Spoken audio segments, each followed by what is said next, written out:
Welcome to Campfire Stories. Welcome back to the fire, friends. When we left them, Lucas, Myers and Nora had made their first quiet move on the box and tripped a wire they never saw. A polite collector had already been working the little Halford bank for a week and had made one phone call that put the oldest and most dangerous of the certain people on a plane. The man from the water tower, alive after 40 years, was in the air, and Lucas and Nora, not knowing it, had one narrow window left. Tonight, they opened the box. Marty, I could barely wait the week. He is coming, the man from the water tower, and they do not know. How much time do they have? Less than they thought, Carol. And here is the one piece of luck in the whole thing, and it came from Nora keeping her head.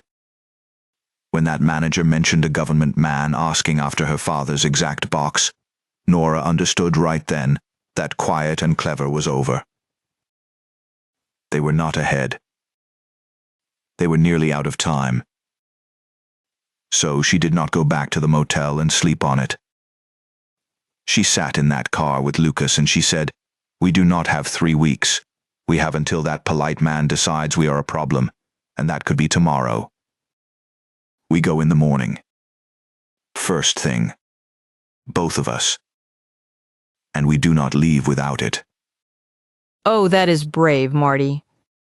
That is throwing the careful plan out the window because the careful plan is already dead.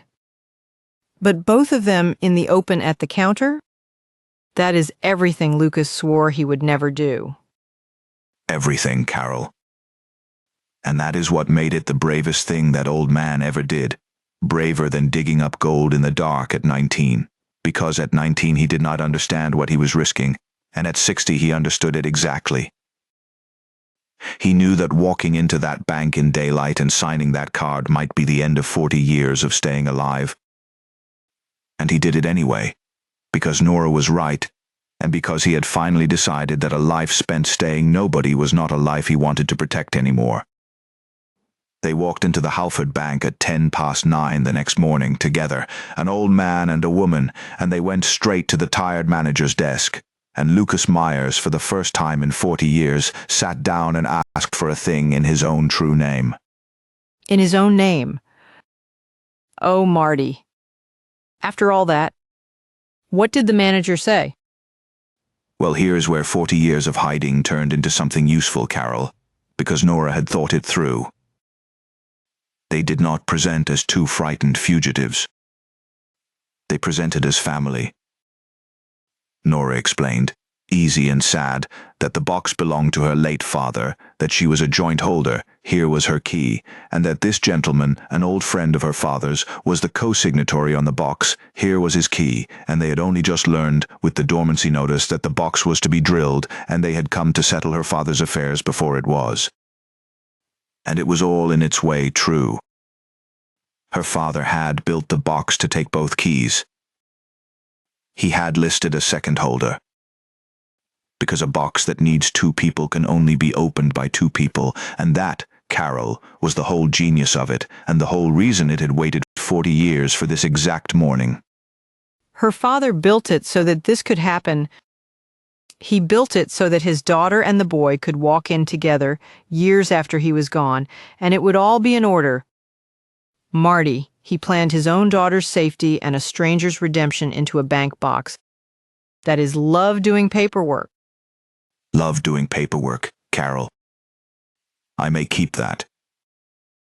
The manager checked the keys and the signature card from 40 years back, and the names matched what that careful dead man had written down, and there was no reason on earth for a tired banker to doubt a grieving daughter and her father's old friend.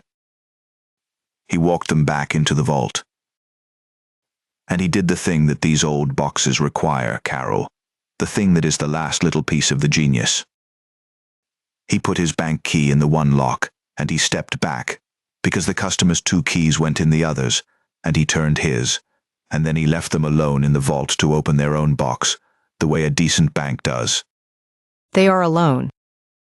In the vault. With the box. Marty, 40 years in a plane in the sky and 2 dead men.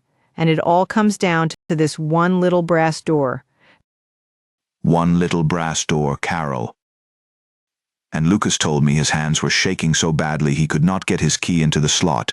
And Nora, steady Nora, put her hand over his to hold it still, and they put the two keys in the two locks, side by side, exactly as her father had built it.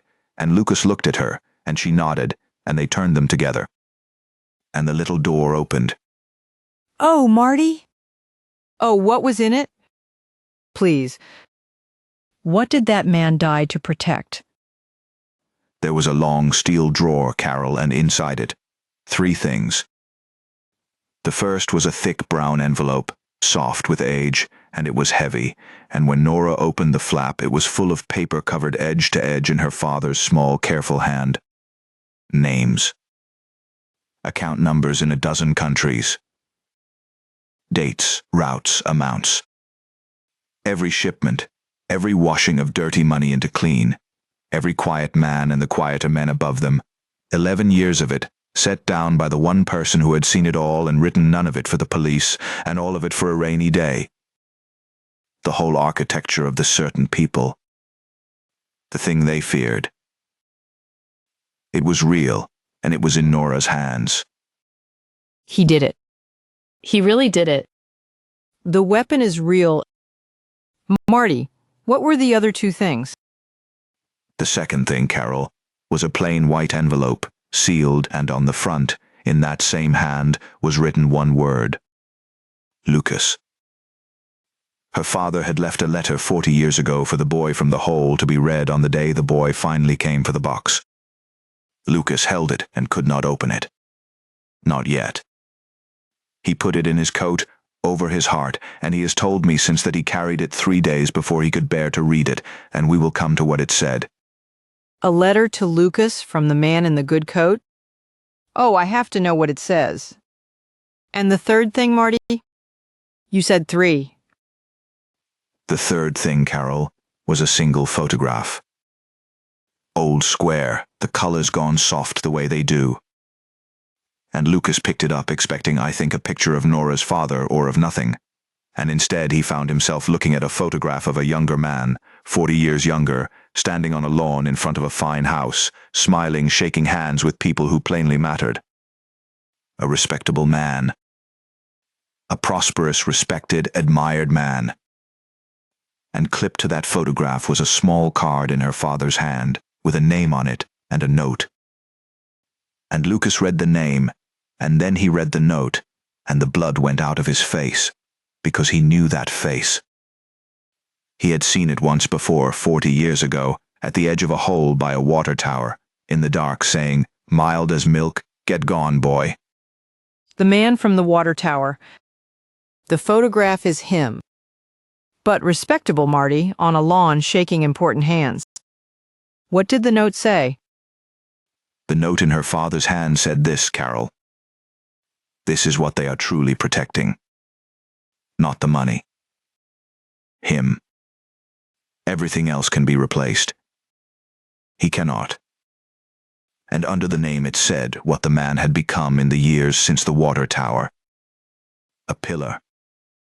A philanthropist.